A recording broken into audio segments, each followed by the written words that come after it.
সকালে সব বাসি কাজ সেরে ঠেরে জামা কাপড় কেচে এখন ছাদে যাচ্ছি জামা কাপড় মেলতে, কেন যে রোদ উঠেছে খুব সুন্দর, অনেক জামা কাপড় কেচেছি আজকে। তো তিজানও বায়না করছে মা আমি ছাদে যাবো, তোকে নিয়ে যাচ্ছি। ওর আবার স্কুল আছে, স্কুলে আবার দিয়ে আসতে হবে। আজকে বন ডেকেছে বাট ওদের স্কুল আছে, মান্টোরও স্কুল আছে, মান্টোও স্কুলে গেছে আজকে, কেন কি হাফ ইয়ারলি পরীক্ষা মঙ্গলবার থেকে, এর জন্য ওকে স্কুলে আরও বিশেষ করে পাঠাচ্ছি। স্কুলের কপিতে যা যা করাবে ওগুলি তো পরীক্ষায় আসবে, এই জন্য আরও বিশেষ করে পাঠাচ্ছি। তো তিজানের স্কুলে যাবে, মান্টু তো স্কুলে গেছে, ওটা দেখাতে পারিনি আপনাদেরকে।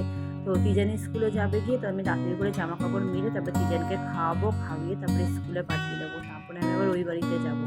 সব জামা কাপড় আমার মেলা দেখেছে না, যে অনেক জামা কাপড়, তার ওই দেখুন আমার বালতি নিয়ে চলে যাচ্ছে, মেলা হয়ে গেছে। তো এদিকে দুপুরে সকালের আর খাওয়া দাওয়াটা দেখায়নি, প্রতিদিনই একই দেখাবো, ওই জন্য আর দেখায়নি।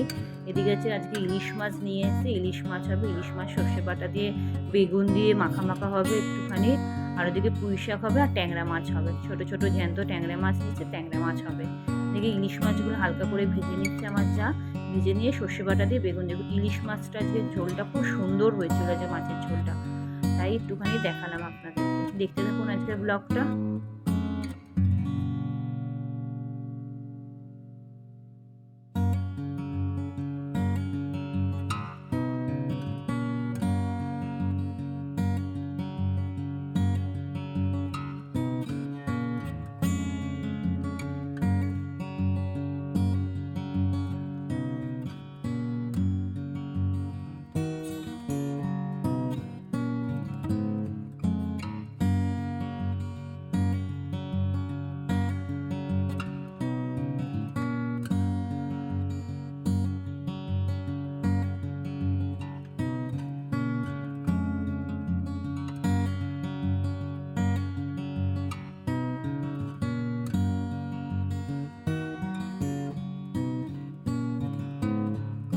ওদিকে ইলিশ মাছ হয়ে গেছে, এদিকে ট্যাংরা মাছের মশলা কষাচ্ছে, ওদিকে ভাত বসিয়েছে।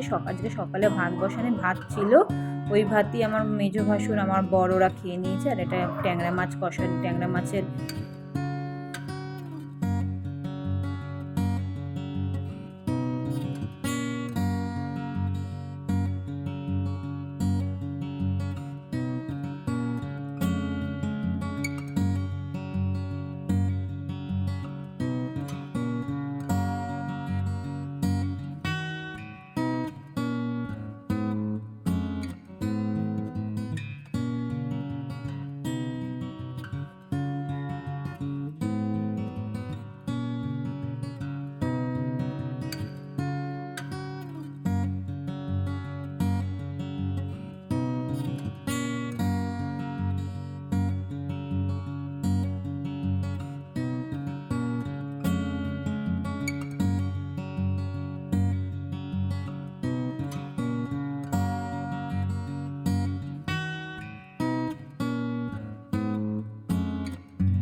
এদিকে পুঁই শাকটা ঢেকে রেখে দিয়েছে, পুঁই শাকটা ওদিকে আলু পটলও হয়ে গেছে। পুঁই শাকটা হলে আমাদের রান্না কমপ্লিট হয়ে যাবে। এরপরে বাচ্চাগুলোকে খেতে দিয়ে দেবো, তারপরে বড়রা খাবে। বড়রা খেতে খেতে আবার আজকে একটা কাজ হয়েছে কেন কি আমাদের আজকে শাশুড়ির ঘরে ক্লাবসোল গেটটা লাগাতে এসে অনেকদিন ধরে বানাতে দিয়েছে, লাগাতে আসবে করে লাগাতে পারছিল না। তা আজকেই এসছে লাগাতে, তার মধ্যে লাগাতে যে আসবে এত বৃষ্টি হচ্ছে, তার মধ্যে রাস্তায় প্রচণ্ড জল জমে যাচ্ছে, এই জন্য লাগাতে আসতে পারছিল না। এদিকে হচ্ছে কি ওইদিকে রান্নাবান্নাগুলো কমপ্লিট করে এবার তিজানকেও খাওয়াই দেবো, বাচ্চাগুলোকে খাবো। যে তিজানের খাওয়া দাওয়া সব কমপ্লিট, ওই যে লোকগুলো এসছে লাগাতে, তো ওরা লাগাক আস্তে ধীরে। তো আজকের মতন আমি আসছি, টাটা। আপনারা সুস্থ থাকবেন, সাবধানে থাকবেন, আবার নেক্সট ব্লগে দেখা হচ্ছে। আসছি আমি, টাটা।